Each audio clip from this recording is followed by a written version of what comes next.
Yan, sa mga tropa, it's panibagong update na naman tayo sa Pasig River Esplanade. Alamin lang po natin kung ano na po yung mga pagbabago dito dahil ongoing pa rin po yung beautification at rehabilitation po dito sa area. Dahil yan, may mga inaayos-ayos pa po, lalo na po sa mga power supply at sa drainage system. Kaya samahan nyo na naman po ulit ako. Panibagong update na naman po tayo ngayong araw ng March 23, 2026. Ayan, ngayong hapong ito. So ito po ulit si JR Dora TV. Mag-update po muli sa Pasig River Esplanade.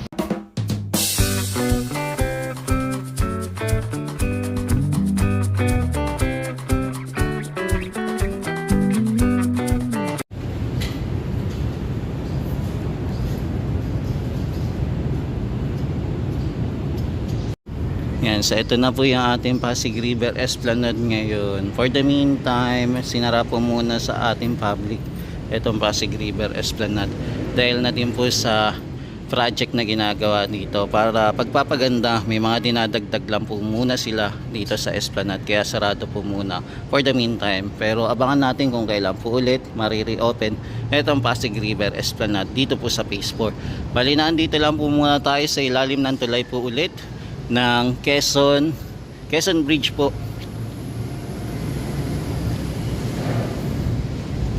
Tapos ito po yung ating power supply. Yan, ongoing pa rin po yung paghuhukay po dito mga kababayan para sa dagdag power na naman, power supply po sa ginagawa po dito sa ating food stall. Ayan po yung inaayos. For the meantime, hindi pa po ito. Tapos kumbaga nakalatag pa lang po sila ng tubo. Yan, tubo po muna yung nilatag nila. Nandito po din tayo malapit po sa Loton Ferry Station na hindi pa po open. Yan, ongoing pa rin kasi yung mga redevelopment dito sa area po ng Pasig River Esplanade.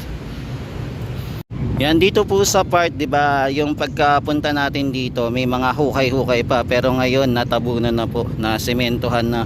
Maging dito din po, ang nakalitaw na lang po ito, yung connection na lang para sa wiring po.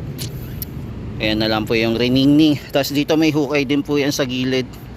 Tapos yung halaman naman po malalago pa rin naman. Ayan, sana meron lang po nagdidilig dito, no, para mapanatili maganda po yung ating halaman. Ito po yung paligid ng ating esplanade po. Ayan, ang esplanade na napakaganda po, na ngayon po ay temporary close po muna.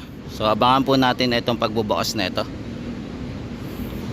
May part pa po na hindi pa po nasesementohan. Katulad po na ito, hindi pa po nasesementohan. May nakalawit pa po.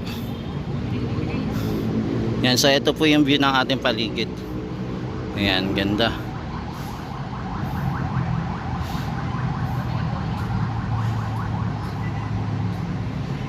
Yeah.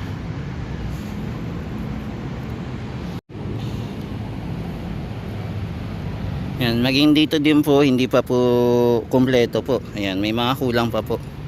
Ongoing pa rin po yung pag-aayos dito.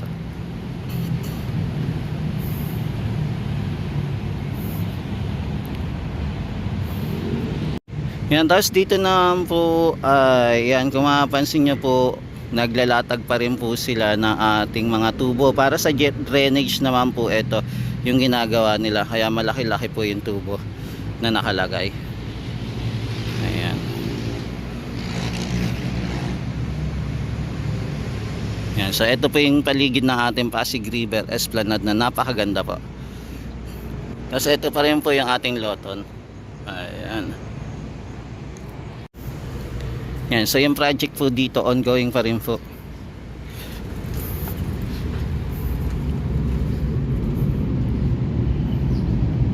Yan, nandito pa rin po tayo sa Phase 4 kung saan po yung nagkaroon po ito ng yung mga kababayan natin.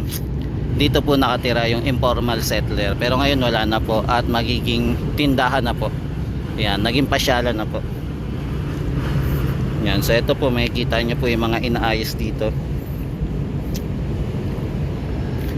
Yan, so ongoing pa rin naman po yung pagtatrabaho dito mga kababayan.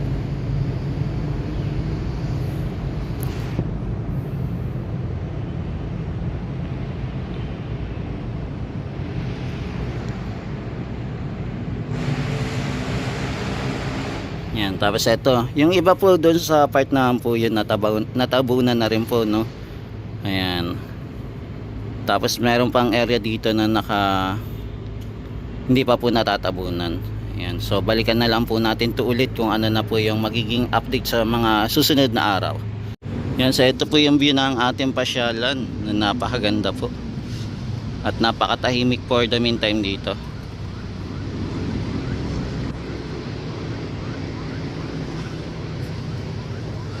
Yan, tapos nandito din po yung ating ayan, no, yung tugboat at hinihila po yung ating malaking barge.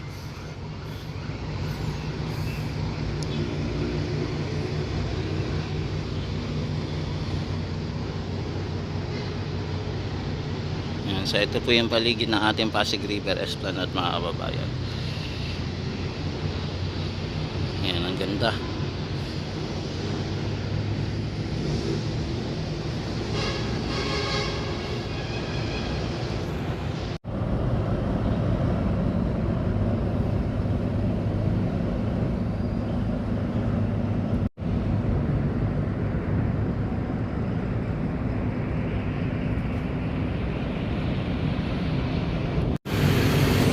Yan mga tropas, nandito muna tayo sa taas ng MacArthur Bridge.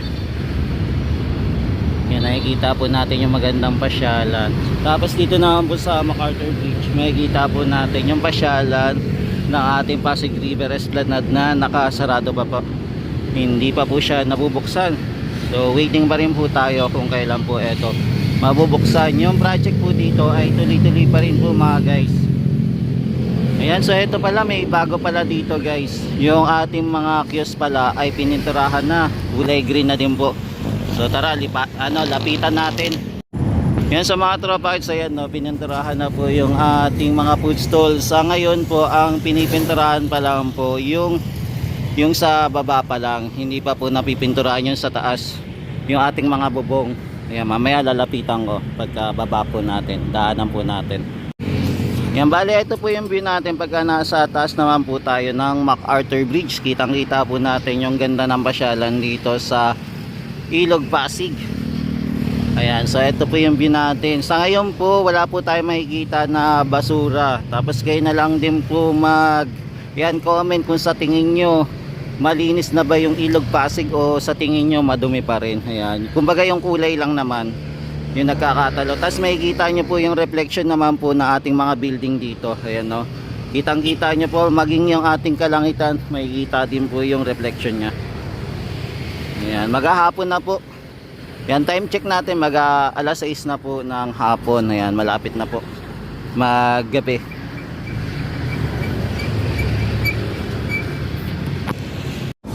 Yan, so dito po sa taas po ng MacArthur Bridge, makikita din po natin etong Manila Central Post Office o Post Office Building. Tapos ito naman po yung papunta naman po sa area po ng Phase 1 A. Ayan. Tapos ito po yung area naman po pa rin ng Phase 4, yung may makikita po tayo mga food stall. Yan, tara, baba na tayo, silipin na natin yung ginagawa nila, mga tropa.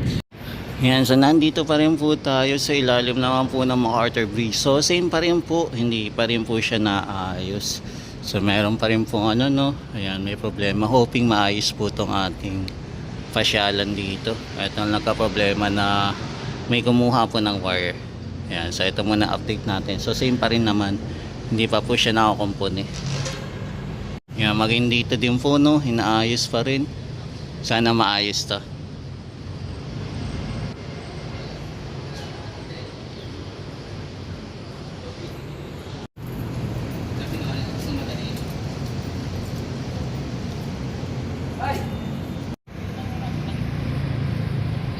Yan, so ito po yung ating MacArthur Bridge na napakaganda po.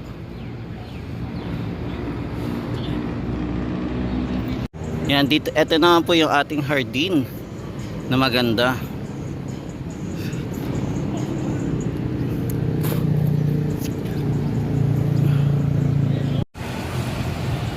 Yan, tapos ito naman po ating daan dito ay napakalinis po ngayon. Buti na lang po tinanggal po yung mga dumi. Ayan, naging mukhang bago po.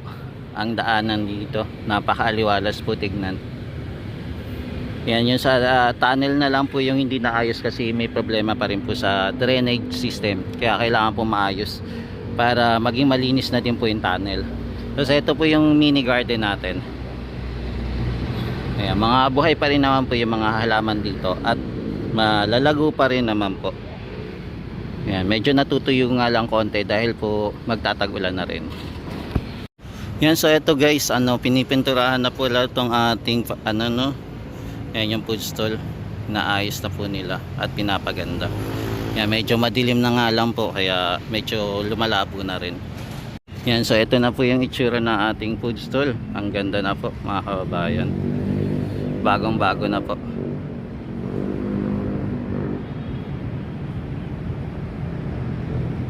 Ayan, diba? Yan, so ito na po yung food stall natin, bagong bago na mga tropa kids. Ayan, ganda na, bagong gawa na siya.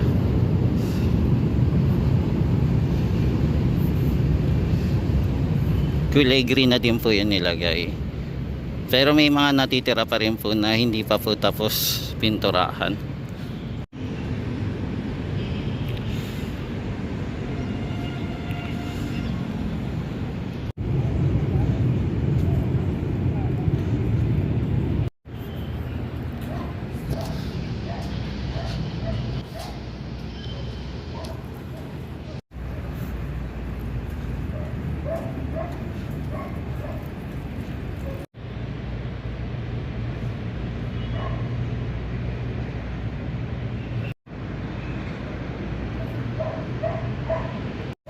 Yan, tapos nandito naman po tayo sa unahan. Ayan, yung sa unahan naman po hindi pa po siya naipinturahan, pero pipinturahan din po to.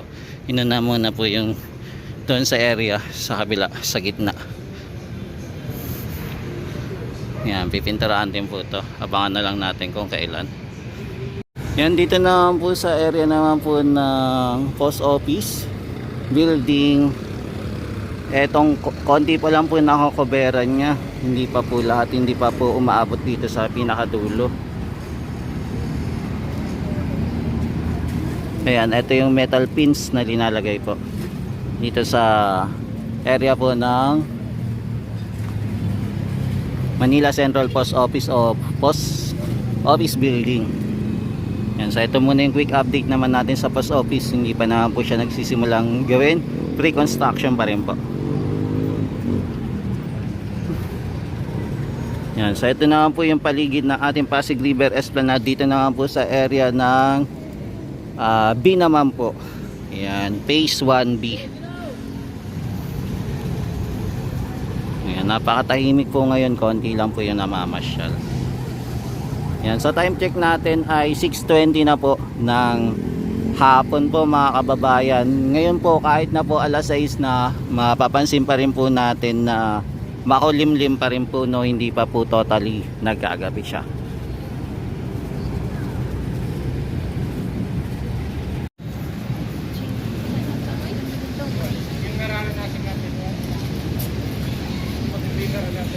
Yan, dito na po tayo sa phase 1C. Yan, dito kahit paano marami po yung mga namamasyal.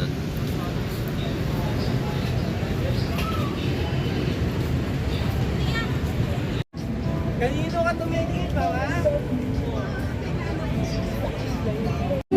Yan, meron palang kumakanta dito.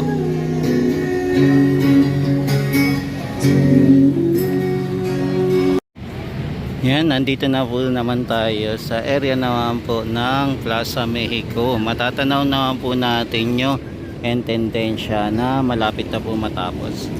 Sana napakaliwanag dito, no? Ayan, at saka napakaganda na po yung pasyalan dito sa Plaza Mexico. Laki na po ng pagbabago niya. Simula na po yung na-renovate ito. Tapos yung mga halaman din po na ibaon na rin po sa lupa pala. Yan, okay na rin siya. Yan, so ito po yung ating view dito sa area naman po ng Plaza Mexico na napakaganda na rin. At yung building po ng ating intendensya, tuloy-tuloy naman po ang kanyang yung yan, redevelopment po dito. Yan, so dito naman guys, ito naman po yung drainage system na ginagawa dito. Yan, makikita nyo na po yung mga materialis na dito na rin po. Mga kababayan, nilalatag na rin. Yan, so ang nagtatrabaho po dito ay FCCDI. Yan mga kababayan. Yan, ginabi na tayo. Siguro bukas na lang tayo nag-update ng medyo maaga-aga dito para makita po natin na malinaw itong project na ginagawa dito mga tropas. Yan, di ba? Ongoing construction po dito. Dito po sa area naman po to na Maestranza. Yan, sa mga kababayan, ito marami din naman pong namamasyal ngayong Lunes dito sa Pasig River Esplanade mga kababayan. So nandito naman po tayo sa Maestranza area naman. Yan, kitang-kita nyo po yung dami ng namamasyal ngayong araw na to. Yan, kahit na po may crisis, tuloy-tuloy pa rin po ang pamamasyal ng ating mga kababayan dito sa Pasig River Esplanade na isa sa number 1 pasyalan dito sa Metro Manila. Dito po sa Maynila, yan, malapit po sa Binondo at malapit din po sa Intramuros. Yan, for the meantime, ito po muna yung latest update natin dito po sa area po ng Pasig River Esplanade na tuloy-tuloy pa rin po yung mga project na ginagawa po dito. Kaya maraming salamat po. Ito po ulit si JR Doria TV, nag-update sa Pasig River Esplanade. Kaya maraming salamat po. Ingat-ingat and God bless po sa lahat ng mga supporter ni JR Doria TV. Yan, God bless po, God bless.